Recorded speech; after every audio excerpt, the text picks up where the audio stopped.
Bismillahirrahmanirrahim. Assalamu alaikum everyone. My name is Yasir Yamin and I welcome you all in this session. Now guys, before starting this session, let us just discuss a few things first, right?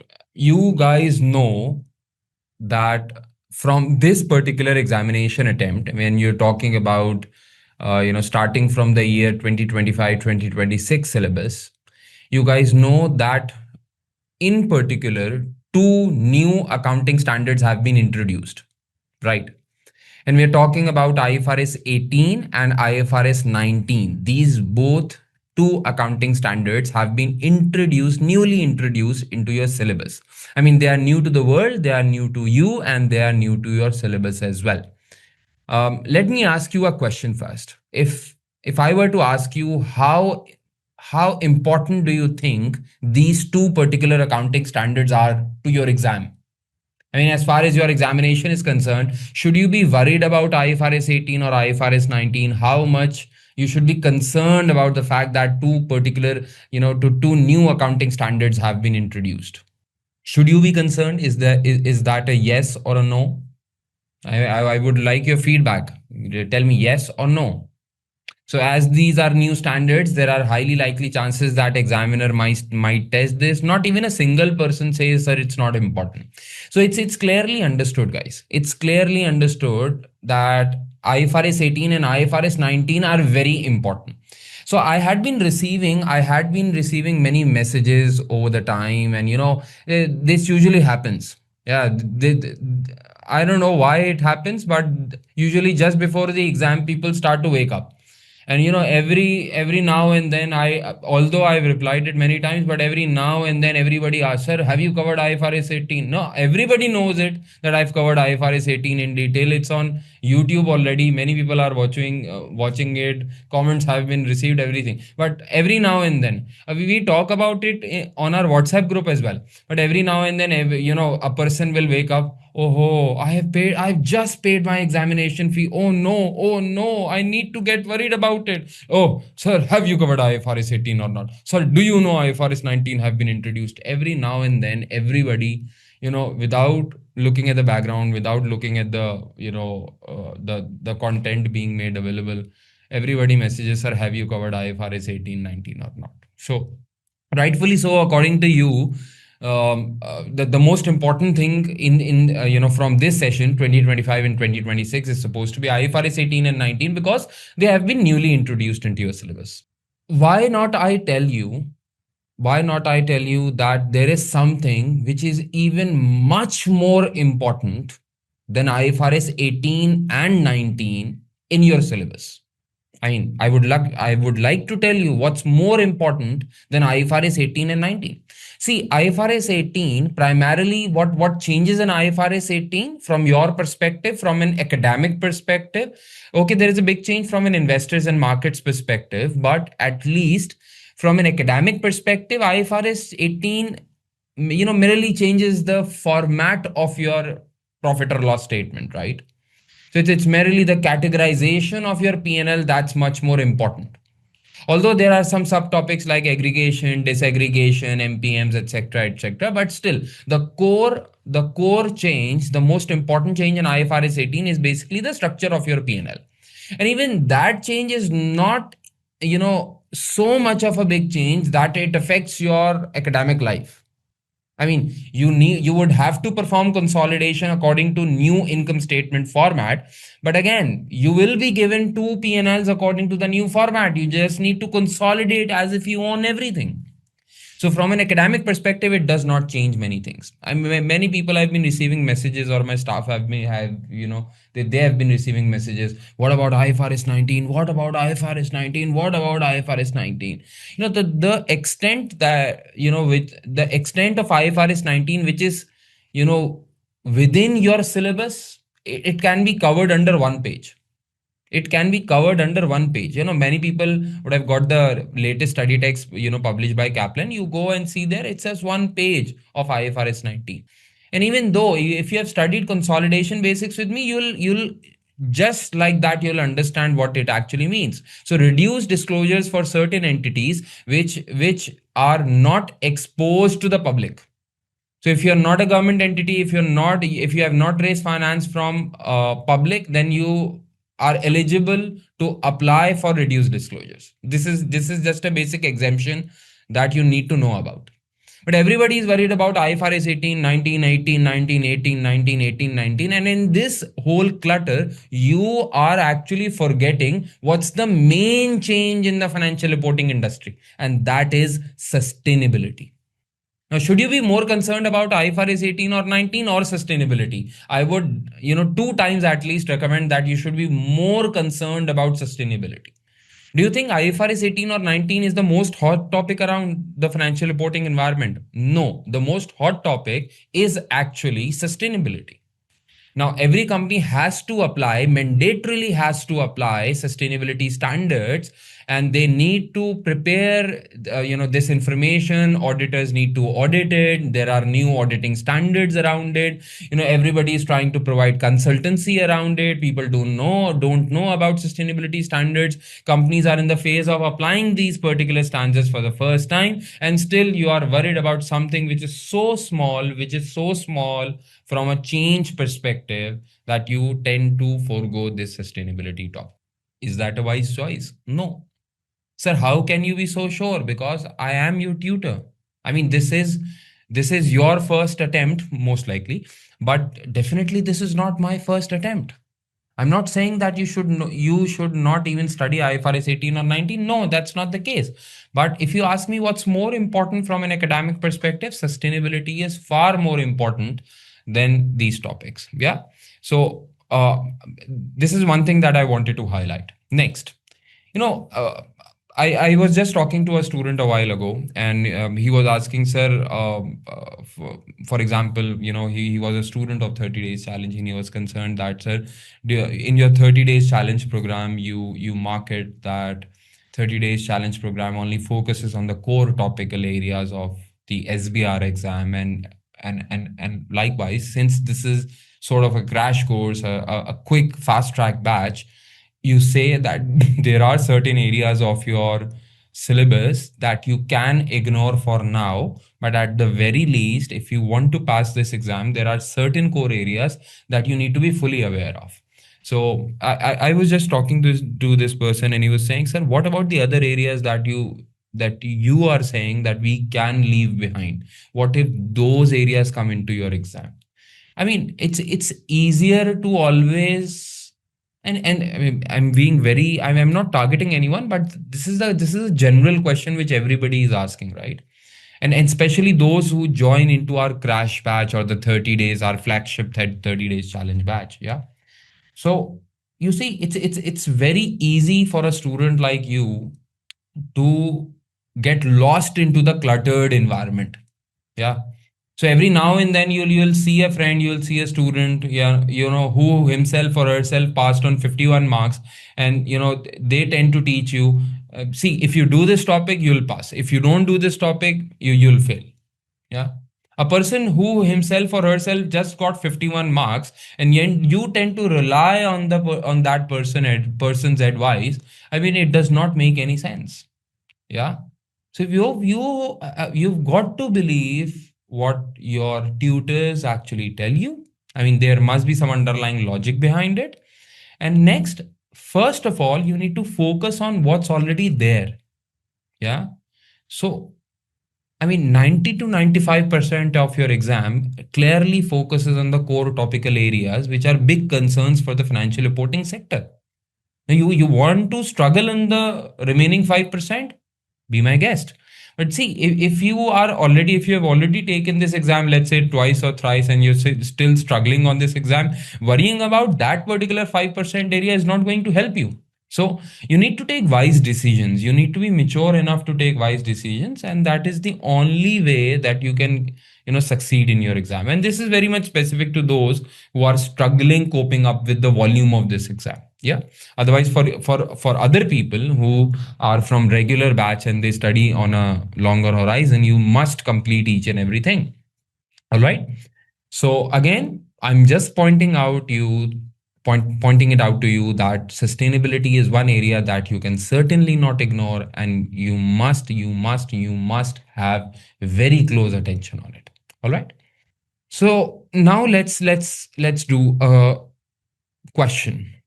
Now, this is a question from September December 2024 attempt. Yeah.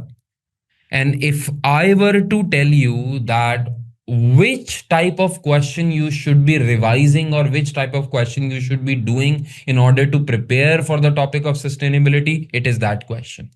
You know, how do I label this question? This is a super duper must to do revision question. If you really want to cover sustainability, if you really want to cover IFRS S1 and S2 from an examinable perspective, this is a very good question to rely on. Must do question, I must say. There are certain questions that I always highlight that you must do before your exam as well. For example, on the topic of sustainability, ICOMA was one question. Now, this is another question that I highly recommend each and every person to do. Must. Lazim. You must do this question. All right. Now, this is a very good question, and now we should start focusing on it, right? I want you to have very close attention to this question, and inshallah ta'ala, you'll find it amazing. All right. Before starting this question, I'll follow my usual practice, and you know what my usual practice is, right? We will first go to the requirements, see the structure of the requirements. So there are many requirements available in front of you. For 2 marks, examiner asks you part A, part 1. Then there is a 10 marker requirement, which seems to be the main requirement of the question altogether. Then there is a 2 marker definition type. So these are professional marks. Okay. And then there are 6 marks for exhibit 2. And then there are 5 marks for exhibit number 3. The earlier 10 marks were related to exhibit number 1. All right. So this is the structure of the question. Now, I would like to deliberately, avoid doing part A, part 1 for the time being. We will, read the requirement even later on. I'll tell you why am I going to read this requirement later on. I can tell you the preamble, by the way. We are not reading this A part 1 because it is not related to the exam. You can even see this. You do not need to refer any exhibit when answering part A, part 1. So this is technically not related to the examination scenario given above, the exhibits given above. And therefore, I'm taking the liberty to do these 2 marks towards the end. And that means I'm going to start my question from part A, part 2. Now, in part A, part 2, for 10 whole marks, your examiner says using exhibit number 1 only. Using exhibit number 1 only, discuss why Kimimila Company's sustainability report does not comply. Why does Kimimila Company's sustainability report does not comply with IFRS sustainability disclosure standards? So under exhibit number 1, most likely you will be given some detail about a sustainability report, and you need to conclude, you need to explain why does it not comply with IFRS disclosure standards. Now, how many standards are there as far as sustainability standards are concerned? How many standards are there? Yeah, let me know about it. 2, S1 and S2. And we did discuss under S1 and S2 that there are 4 core pillars of S1 and S2. You talk about risk management, you talk about strategy, you talk about metrics and targets, and you talk about governance, right? So you talk about multiple angles, and from multiple angles, you talk about sustainability altogether. Yeah. In particular, IFRS S2 was more targeted towards climate related disclosures. For example, IFRS S2 wanted you to disclose about your emissions, your greenhouse gas emissions. Yeah. And there were, emission level 1, 2, and 3, the direct emissions and the indirect emissions. We talked about them. And then IFRS S1 and S2 also guided that what should be included, within the disclosure requirements. I mean, disclosures should be made on an annual basis. They should be consistent. They should be, for example, IFRS S2 talked about, disclosing about your climate related physical risks, or, those were the direct risks. And if there were any transition risk as well, you had to talk about them as well. Remember?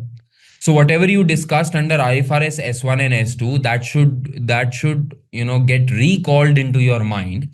And having that in your mind, examiner asks you to read the exhibit 1 and tell why does it not comply with IFRS S1 and S2. Yeah. And this is for 10 whole marks. Okay. So let's go through the exhibit number 1.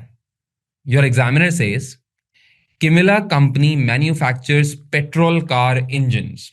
Now, definitely, if you're a petrol car engine manufacturer like Toyota or any other company like that, I mean, you are exposed to sustainability guidelines. I mean, there will be pressures from the government, from pressure groups, and they will try to tell you, do this thing and do not do that thing. Yeah. So Kimimila company manufactures petrol car engines. The financial year end is 31st of December 2007.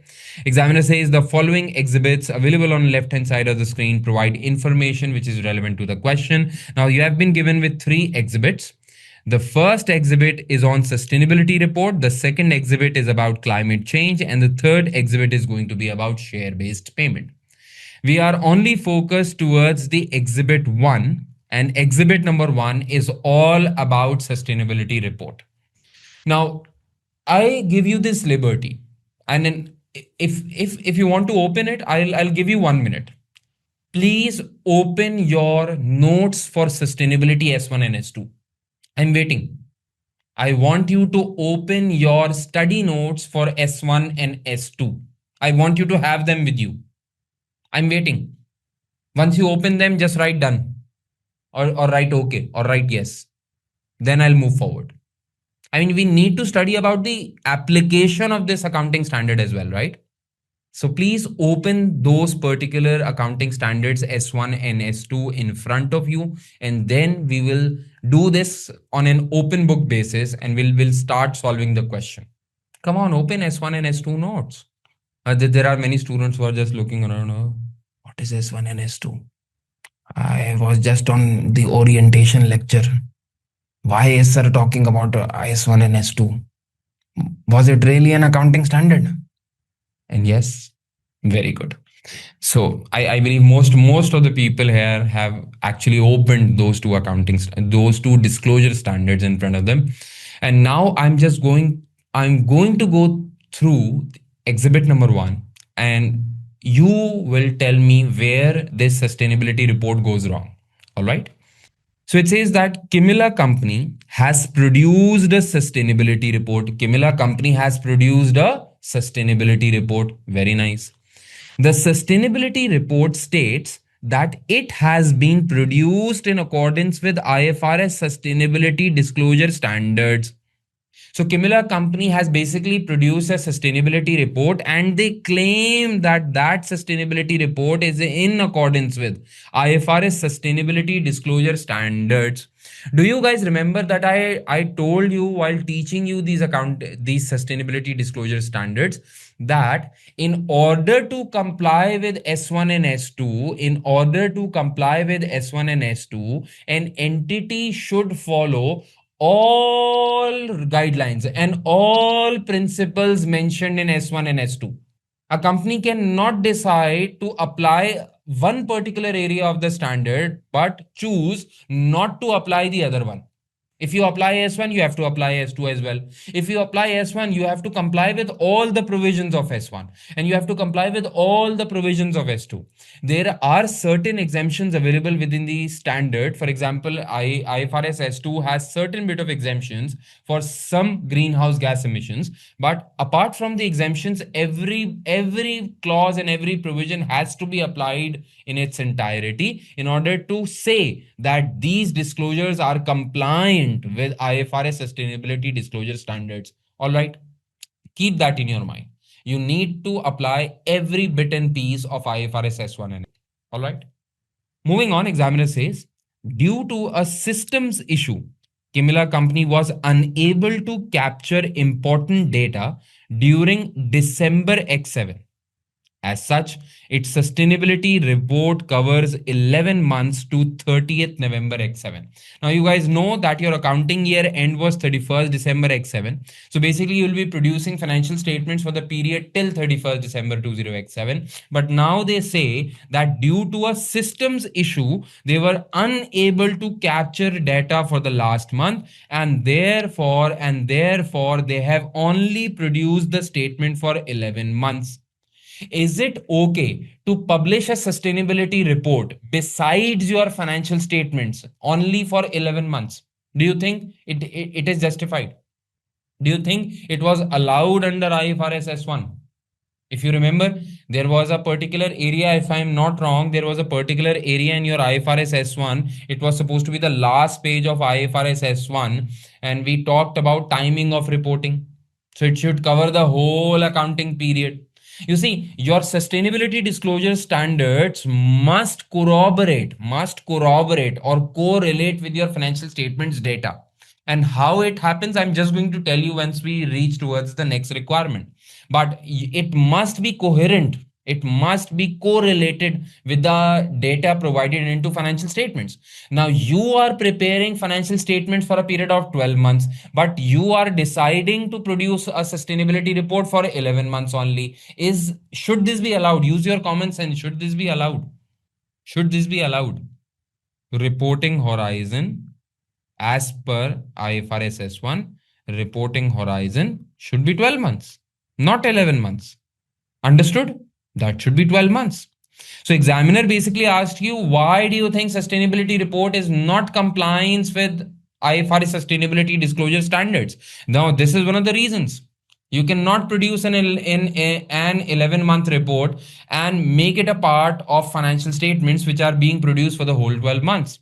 That is not allowed under IFRS S1. If you move forward, examiner says in its climate related disclosures, Kimimila company has identified several climate related opportunities. Kimimila company has identified several climate related opportunities. Now, Kimimila as a company produces petrol vehicles. Now, what do they see as an opportunity when climate related factors come into play? Maybe they see that they can start producing electric vehicles, or they can start investing into hybrid EV technology so that they compete into the market. So they see certain opportunities around. But don't you think alongside opportunities, risks must also be reported? Remember, under IFRS S1 and S2 both, you had to talk about risks and opportunities, in relation to each and every facet. Remember? Do you guys understand? Up till now, they are only talking about opportunities. Moving forward, examiner says it has also identified climate related physical risks, but no other types of risks. How many types of risks were discussed under IFRS S2? Because that purely focuses on climate related matters. There were two. One was climate related physical risks, and the other one was transition risk. What is the risk to the business when they start their transition to a more compliant way of doing business? Yeah. So there were some transition risks that we also talked about under IFRS S1 and S2. Now, Kimimila company is saying that we have identified some opportunities. Furthermore, we have identified certain risks, but we are only confining ourselves to climate related physical risk, and we are not focusing on any other type of risks. Do you think this sustainability report is fine? No. This is a big flaw in this sustainability report. And again, you must comply with each and every provision of IFRS S1 and S2 in order to be called as a compliant disclosure making entity. Now, you are not reporting your transition risk. You are not compliant with IFRS S1 and S2. All right. Examiner goes on to say that for the risks and opportunities identified, Kimimila company has disclosed the potential impact on its financial position and performance over the next 12 months. So a forward-looking approach has been defined by Kimimila company. Is that a good thing or a bad thing? Now they have identified certain risks and opportunities, and its impact has also been identified. They have identified what is the impact of these risks and opportunities in the next 12 months. Is this a good thing? Is this in favor of sustainability report or against sustainability report as required by IFRS? This is a good thing. But you need to keep this in your mind. You need to keep this in your mind. According to IFRS sustainability disclosure standards, an entity when it identifies and explains the impact of risks and opportunities, it must focus on all short term, medium term, and long term impacts. And long term impacts. The act that the entity wants to confine itself to the next 12 months only, this basis is incorrect.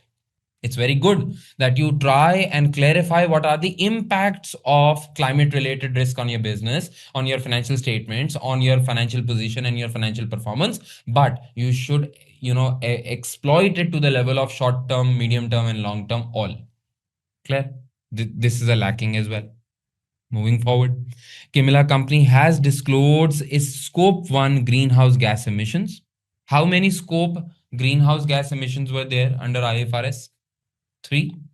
Scope 1, scope 2, scope 3. Scope 1 were direct.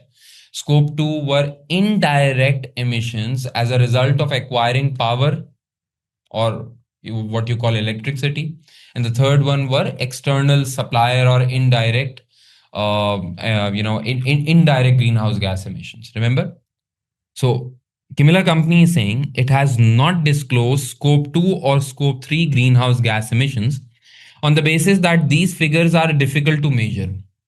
Does IFRS allow you an exemption to disclosure from scope 1 and scope 2 and scope 3 greenhouse gas emissions if the information is difficult to obtain? Does IFRS allow you exemptions on it? IFRS does allow certain exemptions regarding S2 to certain type of entities. For example, if you're producing sustainability disclosure standards for the first time, then you are exempt from providing comparative information. Certain exemptions are allowed under IFRS, but only on the basis of the fact that it is difficult to obtain that much data about your suppliers, your vendors, and everything. Is it okay not to provide a disclosure? The answer is no. IFRS does outline that an entity must perform a cost benefit analysis. The cost of producing an information must always be less than the benefit obtained from that information. But bluntly saying that I can only give my greenhouse gas emissions and I will not focus on scope 2 and scope 3 because it is something which is related to my suppliers. I'm not going to look at their own sustainability reports, or I'm not going to look at their own financial statements or seek their data. I'm just going to ignore it. If that's the case, then you're not compliant with IFRS sustainability disclosure standards. It says Kimimila company believes that this level of management uncertainty would not be useful to primary users of financial statements. They are of the opinion that not providing certain kind of information will not affect our primary users. Now remember guys, primary users under the definition of conceptual framework, primary users means your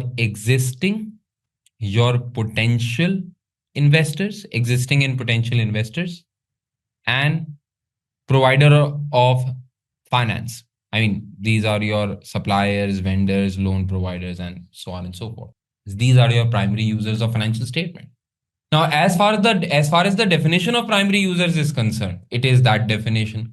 But you cannot presume that just I'm not going to provide a certain bit of information because you feel that your primary users of financial statements are not going to see that data.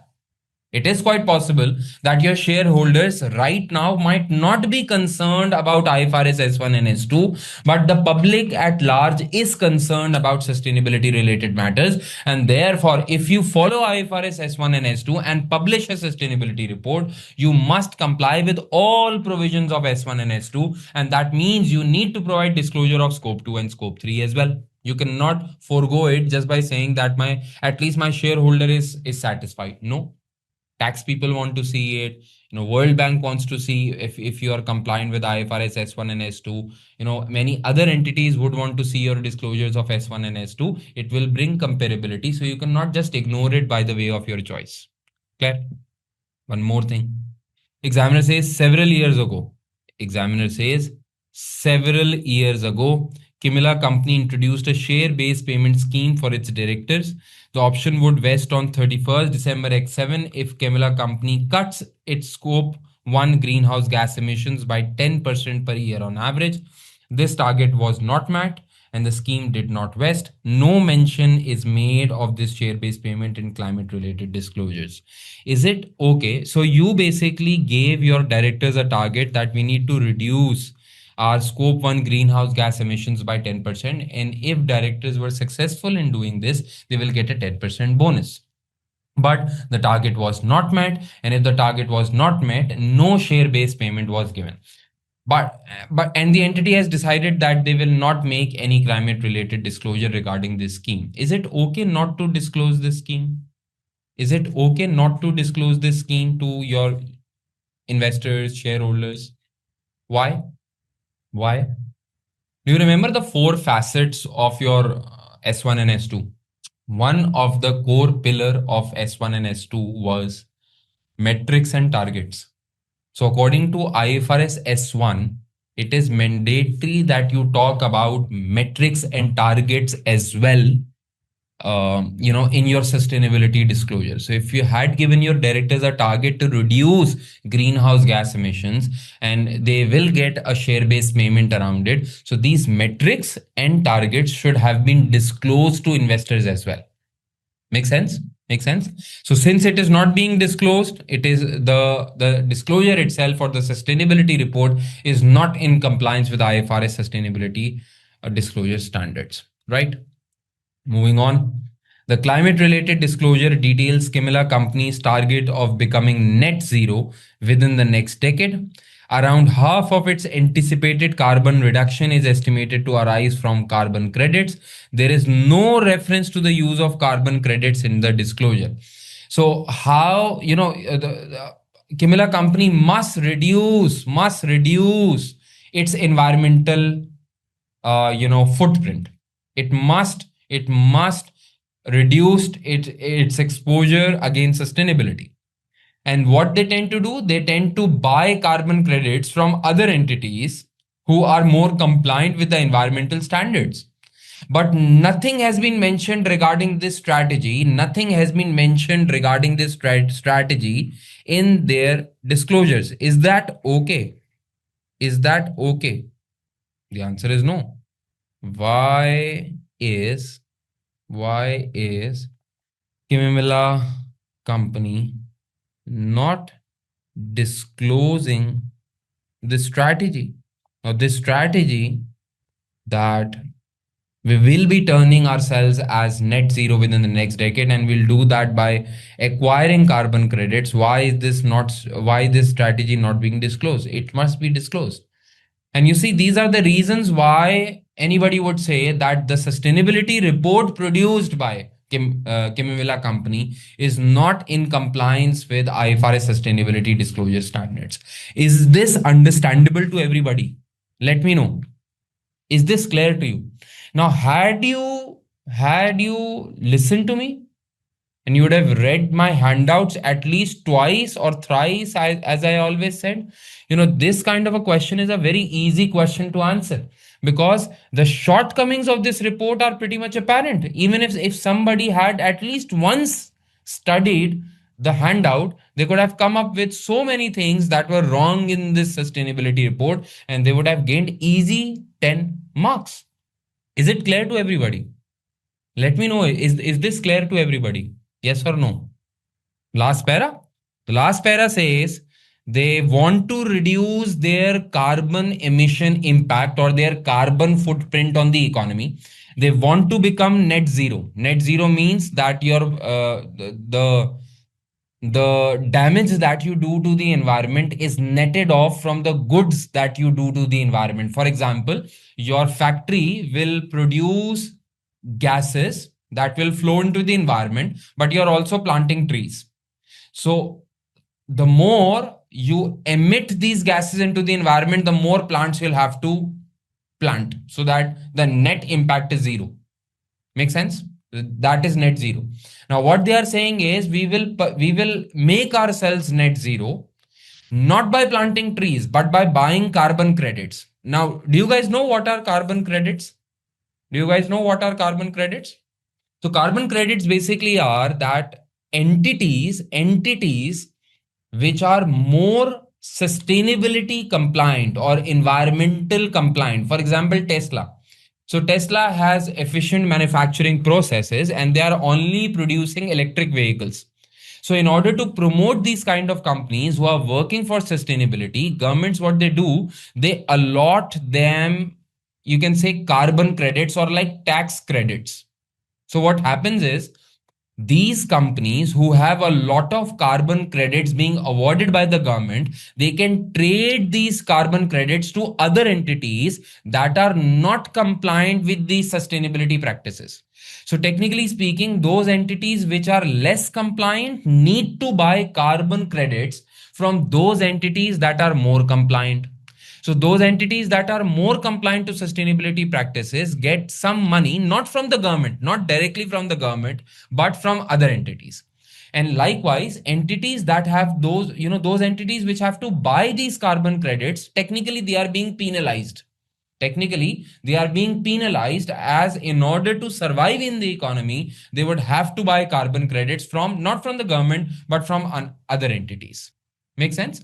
So on one side, companies who are less compliant with sustainability practices will be discouraged because they are being penalized because they are being made to buy these carbon credits.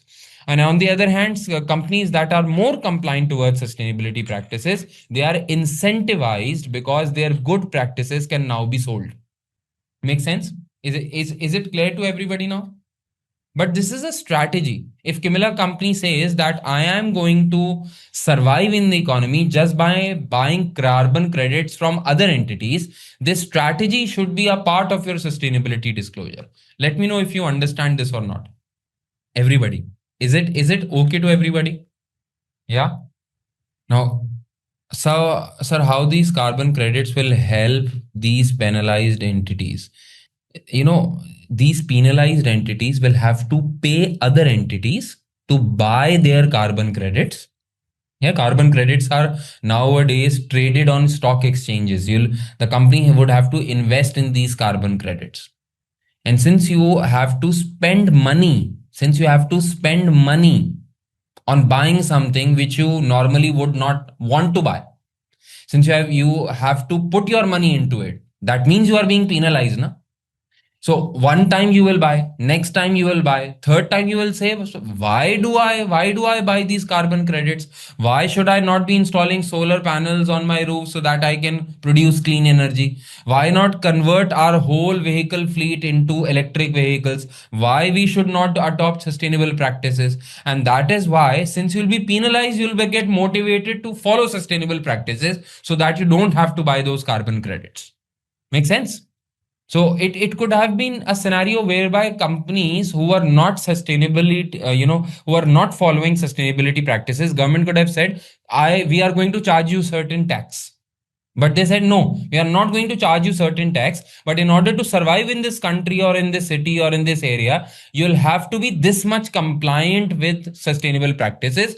Or if you are not compliant yourself, for example, you are an oil producer, technically you can never be 100% compliant. In order to fulfill our benchmark, you must support those companies who are making efforts to be compliant. So you pay them, you buy carbon credits from them. So technically, government is, channelizing funds from bad companies to good companies. Make sense? Rehan, ऐसा ही है. Absolutely correct. Understood? Now, if an entity decides that we are not going to install solar panels, we are not going to follow sustainable practices, but we are going to survive the legalities and the requirements of governments regarding sustainability by buying carbon credits, this strategy must be disclosed and be part of your sustainability report. Yeah, make sense? Make sense? So exhibit number 1 is technically complete. Now, what I want you to do is I want you to read the answer which is given by your examiner regarding sustainability report, but I want you to have a very quick glance over it. I don't want you to read word by word or letter by letter. I want you to just have a quick glance over it. Now, this is what your examiner wrote about the answer. Apart from the wordings, so you see, your examiner is a Britisher, they might use very good English. Yeah. Apart from the grammar or English part, do you reasonably see the areas which we highlighted during our discussion being part of examiner's answer as well? Just go through it. And you quickly go through it. When you are done, just let me know. I'll scroll it down a bit. And please do not try to read the whole thing. You'll get the answer. Once you get the answer, you can read the whole answer. Just go through it very quickly so that if there is any question, you can ask from me. Is it clear? Let me scroll down a bit more. Read the next part. Read the next part, please. Targets, metrics, and targets. Remember? Carbon credits as a strategy. It should also have disclosed the types of carbon credits used. So a disclosure of this strategy should have been given. Yeah. So I don't want you to get overwhelmed by the grammar or the English which has been used by your examiner, but altogether the essence should be adopted. And remember, many a times, many students read examiners' answers and they say, "Sir, this is so much, this is a very nice and well written answer. Sir, I will never be able to achieve that target, and that means, sir, I'm never going to pass this exam." I mean, if you were at the same level as of your examiner, won't you be the examiner? Nobody is asking. Your examiner never checks your answer scripts, considering that you will have the same level as the marker. No. Your examiner understands. Your examiner understands that you are a student. You might have some grammar mistakes. You might use layman terms, and you might not go into proper grammar and English and everything, but this is not an English exam. Your examiner just wants to know if you really understand the standard or not, and whether you have the capacity to apply that or not. That's it. Not you can never compare yourself with your examiner. I can tell you, I've seen many toppers as well. Even when they write an answer, those are very decent answers as compared to what your examiner has written. So never feel any less about it. Ultimately, if the concept is there, even in decent language, if the concept is there, examiner is going to give you full marks. Yeah. Or the relevant full marks. Make sense?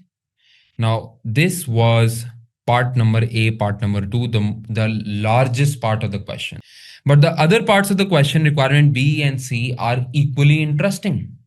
These are pure accounting related areas. And let's see how many of you can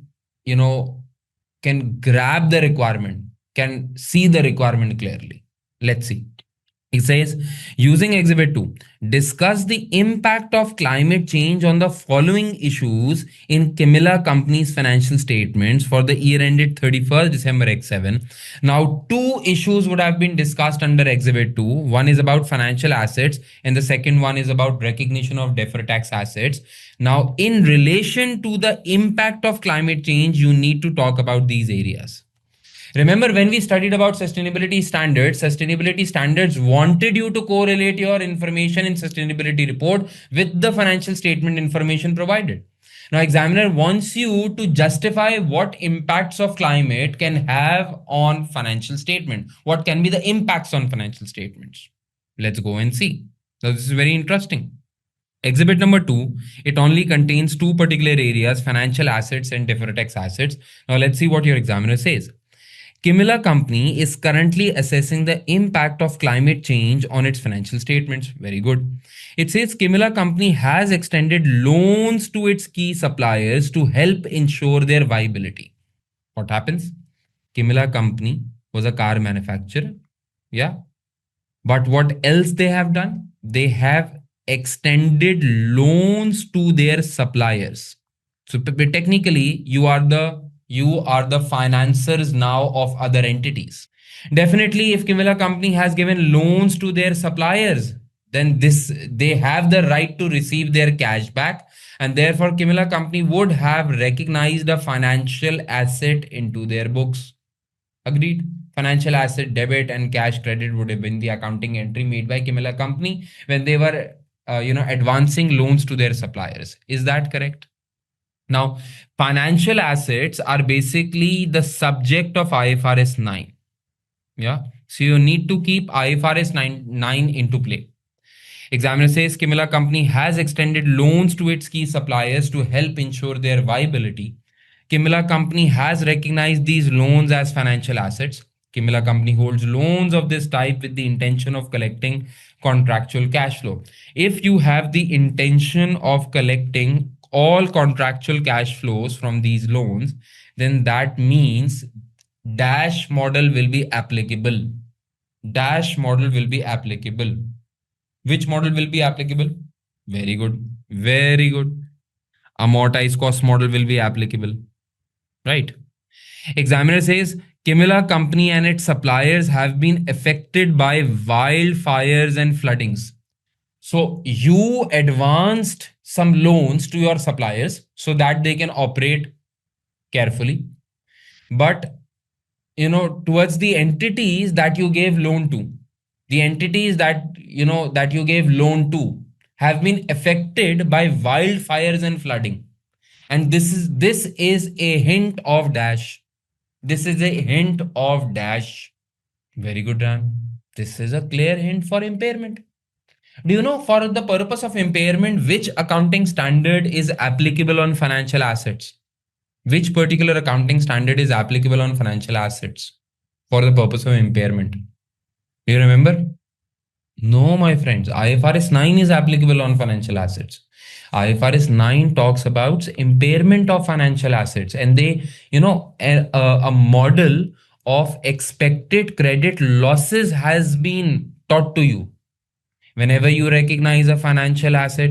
So on the initial recognition date, an entity shall recognize an initial allowance equal to 12-month expected credit losses.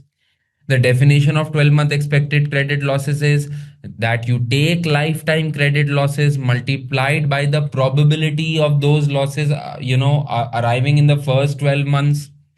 And then at each reporting date, you should reassess if the credit risk has increased. If it has increased, then what do?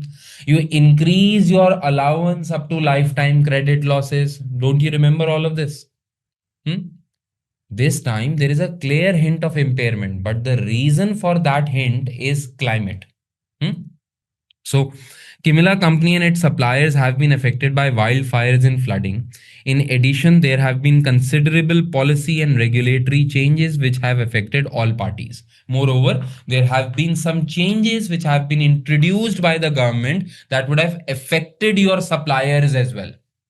This is a transition risk, na? Floodings and wildfires are climate related physical risk. Do you agree? Flooding and wildfires are climate related physical risks. And the policy and regulatory changes, obviously, this would have been proposed by the government. These are transition risk. Make sense? My question is, if you were to be if you were to provide a sustainability report, you will be talking about these climate related physical risks and the transition risk. Does these risks have any impact on your financial statements? Is there an impact on your financial statement as well of these risks? Yes. If your suppliers are affected by transition risks and climate related physical risks, then this would increase the credit risk for Kimimila company. And if this would increase the credit risk for Kimimila company, you will have to increase your expected credit loss allowance equal to lifetime credit losses. Do you understand? So examiner says significant uncertainty exists around the impact of climate change scenarios on Kimimila company and its supplier business model. So basically your supplier's business model is in trouble, and therefore there is a high likelihood that you will have more lifetime credit losses. Can you make a direct correlation? Can you make a direct correlation? The answer is yes. Understood?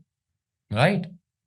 And then there is one more scenario. Please follow me. Please follow me. Do not get out of focus. Please see this. This is a very good question for your preparation. See, there is another part, deferred tax assets. You see this part. Examiner says Kimimila company has been loss making for the past 2 years. Oh, no, no, no. Kimimila company has been loss making for the past 2 years. These losses can be carried forward to reduce taxable profits in future years. Oh, you are making loss, and these losses can be carried forward for offsetting into future years. Does this point ring some bells in your mind? What topic comes into your mind when you look at this? Not going concern issue, Adil. This is clear implication of IAS 12. Remember, IAS 12 allowed us to recognize deferred tax assets on unutilized tax losses, but when two conditions were met. What were those two conditions? Do you guys remember what were those two conditions where you could recognize a deferred tax asset against unutilized tax losses? Future foreseeable profit, and that the carry forward and offset is allowed. Remember? Foreseeable future profits, and that the carry forward and offsetting of taxation loss is allowed. Remember? Examiner says Kimimila company has recognized a material deferred tax asset in respect of these assets. Focus on the fact that your examiner is saying material deferred tax assets have been recognized against these unutilized tax losses. Agreed? So a deferred tax asset is already there. Then what happens? Your examiner says many of Kimimila company's suppliers are incurring cost in order to reduce carbon emissions during their production process. So the requirements of governments regarding regarding sustainability is getting stringent day by day, and therefore your suppliers, because you are a petrol vehicle manufacturer, guidelines around this petrol vehicle manufacturing is becoming stringent day by day, day by day, day by day. And therefore your suppliers are incurring huge cost in order to comply with government regulations. Examiner is saying this will cause the purchase price of raw material used by Kimimila company to increase. As a result, the purchase price of your raw material will increase. What happens when your cost increases? What happens when your cost increases? Either you pass the increase of cost to your customer, either you pass on the inflation or the cost increase impact to your customer, or if you do not pass on this cost increase from your suppliers to your customer, your profits will come down. Absolutely correct, Daniel. Your profits will come down or your revenue will be down. Make sense? In any case, you will be incurring a loss. Now just imagine you have recognized a deferred tax asset in your books. You have recognized a deferred tax asset in your books, and according to IAS 12, the recognition condition for this deferred tax asset is that carry forward of tax losses must be allowed and you must be foreseeing future taxable profits. But then you get to know this information that your suppliers are continuously increasing the cost of the goods and services that they use to provide us. If we are not able to pass on this cost to our customers, our profits will come down, and there is a great likelihood that there will be no future foreseeable profits. Isn't this a likelihood? Yes. If it becomes a likelihood that there will be no future foreseeable taxable profits, then you must de-recognize your deferred tax asset. Agreed? You must de-recognize your deferred tax asset. So isn't your sustainability report directly correlated with your financial statements? Yeah. Yes. There is a transition risk on your suppliers. They are increasing the cost, and as a result, the deferred tax asset that you would have recognized would have to be de-recognized. Huh? So your examiner is saying due to increase in popularity of electric cars, Kimimila company has a forecast decrease in demand for many of its product lines. Definitely it will lead to derecognition of deferred tax asset, and these two items must be correlated. Make sense? Make sense? Is it clear to everybody? Because chances of very less profit. You're absolutely right, Daniel. Make sense? Now, I want you to read how beautifully your examiner has drafted the answer. And by the way, I have given my comments. I have given my specific comments on this answer. You would be thinking while reading this answer, while reading the question, you would be thinking, sir, How the hell are we going to write an answer about it? I mean, this is so much complex. How the hell are we going to write an answer? I am telling you for sure, you can write an answer. 100% you can write an answer. Just see how your examiner started to draft its own answer. They started with the introduction to the relevant IFRS. For example, we always use the word according to. Examiner did the same thing. Financial assets are measured at amortized cost and therefore fall within the impairment requirements of IFRS 9 financial instruments. This is the same way. This is the same way that we follow. Yeah. Then what is our second step of approaching an answer? First, introduction, then application, then conclusion. So the next stage is application. You create a reference to the context. You create a reference to the context. And you read this whole area. You read this whole area. Examiner is just trying to replicate the whole scenario which was mentioned into the question in order to create a linkage to the scenario. Just read it. Just read it. Please do. I'm just going to keep quiet. You read it. Have you read the answer? Have you read the answer? Towards the end, see, examiner is writing the answer in the same manner that we always follow, yaar. Same thing. How did they conclude? They wrote, Kimimila company will need to assess whether there is a significant increase in credit risk where the loans are credit impaired. In turn, expected credit losses are required to be measured through a loss allowance at an amount equal to 12-month credit losses or full-time expected credit losses. What is my comment here? Climate-related change or sustainability issues create a hint of impairment. Companies need to look beyond their books and assess the risk. In this case, Kimimila company will have the exposure to losses on its loans and advances to other, and this is how you go towards the answer. Simple. What about deferred tax assets? They started their answer just by referring to the IFRS. Their reference to IFRS. Yeah. Then where did they go? The next paragraph was all about application, reference to the context. So they said suppliers are likely to increase their prices and this will lead to lower future foreseeable profits. Some of Kimimila company's products are likely to become less popular and this will once again will have a negative impact on future profits. The impact of climate change is creating uncertainty. This is likely to mean that Kimimila company cannot forecast future profits with much uncertainty. As a result, future profits are less likely and deferred tax assets should be de-recognized which were previously recognized. Again, the same thing that we were talking about. Believe you me, if you just stay calm, and do whatever you have been taught. If you do that within your exam, inshallah Aziz will be scoring well. Now there can be two types of students. Students who always complain. I am damn sure when this type of a question came into the examination attempt, there will be some students who will be saying, oh no, climate change and financial assets and deferred tax assets. Oh no, what to do? And then there were some students who used their common sense. Common sense is the seventh sense that you need to pass your exam. Every human being generally has six senses. And in order to pass an ACCA exam, you need the seventh sense, which is common sense. Just by using your common sense and trusting on your preparation and doing whatever you have been told to, there would have been a student who would have just said, okay, this is first time this kind of a question is coming, but at least I know something. Whatever I know, I'm just going to write it.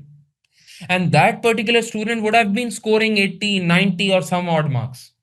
And if you become a dumb person and say, oh no, what is going to happen? I cannot write this kind of an answer. This is the first time sustainability is being examined. Definitely this will be your second, you will have your second attempt.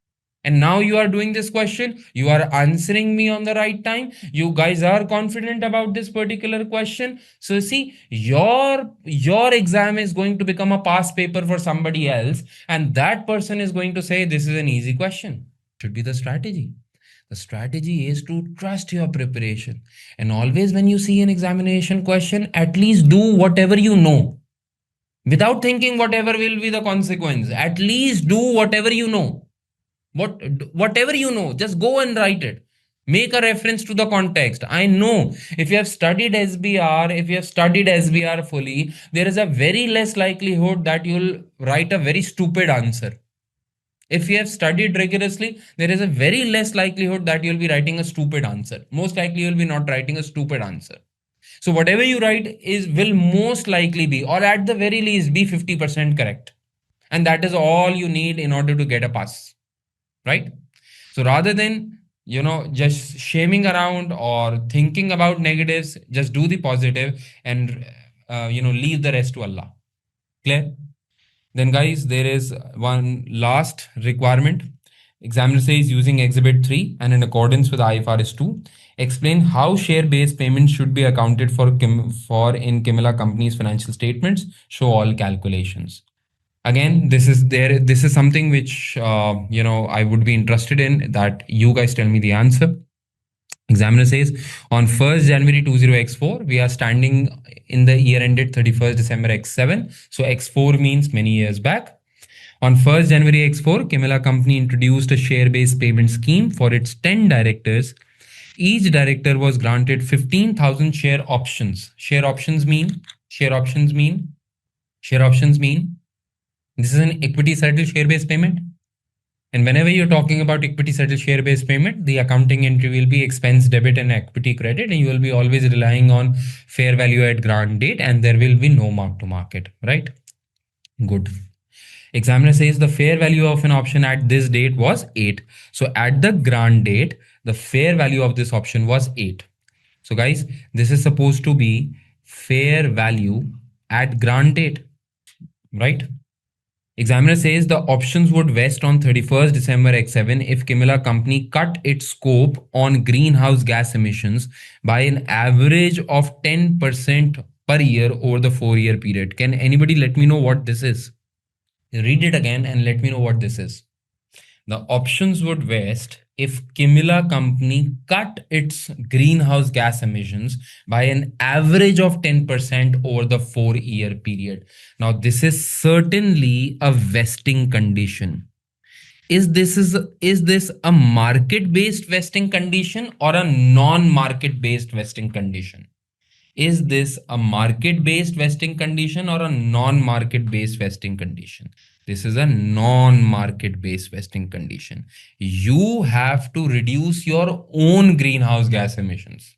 This is not in relation to market. This is not in relation to market. Whatever greenhouse gas emissions you are doing, you need to reduce it by 10% per year. So non-market-based vesting condition, right? As at 31st December x6, none of the directors had left Kimimila Company or were expected to leave in the next 12 months. So one thing is clear, as at last year, everything was intact. Everything was intact. But sir, what about the non-market based vesting condition? Kimimila Company was on track to meet the greenhouse gas target, meaning that the share options were expected to vest. The share-based payment scheme was correctly accounted for in the financial statements for the year ended 31st December 20x6. Can anybody tell me how would they have been accounted for? How would it have been accounted for at 31st December x6? How? I mean, you had 10 employees, each were given 15,000 share options, right? And the value of these options were $8. And by 31st December x6, how many years out of 4 would have passed? X4 the first year, X5 next year, X6 third year. So that means I'm going to do 3 divided by 4. Excellent, Hasham. So technically speaking, 10 into 15,000 into 8 into 3 divided by 4. This is actually 900,000. So as at 31st December x6, up till now, the expense would have been reported as 900K and your equity would have been reported as at up till now 900K. Is it clear? Is it clear to everybody? Let me know if this is clear. Is it clear to everybody? Then guys, your examiners say at 31st December x7, which is the next accounting period, At 31st December X7, due to unanticipated changes in the production process, the greenhouse gas target was not met. What do you mean by at 31st December 20X7? I guess this is the West date. And at the West date, what happened? And at the West date, what happened? You did not meet the condition. Any idea why would have you not met the condition? It could be any reason, because the project that you were supposed to reduce your greenhouse gas emissions by 10% each year, maybe you fell short in the last year. Conditions were not met. If conditions were not met, what will happen as at 31st December X7? What will happen? What is the value of the options that are going to West? What is the value of the options that are going to West? What is the value of your options that are going to West? The answer is 0. The non-market based vesting condition is not met. This is as good as if all employees have left. Normally what happens under IFR is 2 questions. You always used to get number of employees who are supposed to stay for like 4 years. What happens if everybody leaves? What happens if everybody leaves? If everybody leaves in the last year, let's say, then there is no share-based payment. Technically speaking, just think about it. Your directors, 10 directors were supposed to get share-based payment on the condition that they reduce greenhouse gas emissions 10% each year. Now, by the end of 4th year and on the West date, the conditions were not met. Are you still going to pay your directors? Are you still going to offer your directors? So the question is, are you going to pay your directors? The answer is no. You're not going to pay your directors. If you're not going to pay your directors, the value of your share-based payment as at 31st December X7 is 0, but you have something already recognized. You have something already recognized. And the value of that recognition is 900,000. So what happens? What happens? Your equity share settled share-based payment has to be reduced by 900,000. And what will be the accounting entry to reduce 900,000 to the value of 0? What is the process of reducing your 900,000 to 0? You are going to debit your equity. You are going to debit your equity by 900, equity option by 900,000. An entire expense in the last year, or rather you don't write expense, you write P&L. The entire P&L will be credited by 900,000. Understood? Understood? Now, nothing vested. No share-based payment has to be made, and therefore the value of share-based payment is technically turned 0. Understood? So your examiner rarely asks you in accordance with IFRS to explain how share-based payment should be accounted for in the case of Kimimila, showing calculations. I mean, you could have done this easily. There is examiner's answer here. I have given my comments as well. This is the same comments that we've discussed now. I'll be sharing with this document with everybody.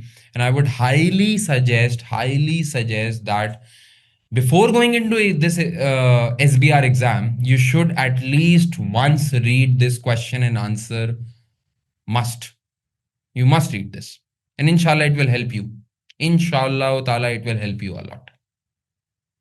Understood? Now guys, let me know, is this clear to everybody?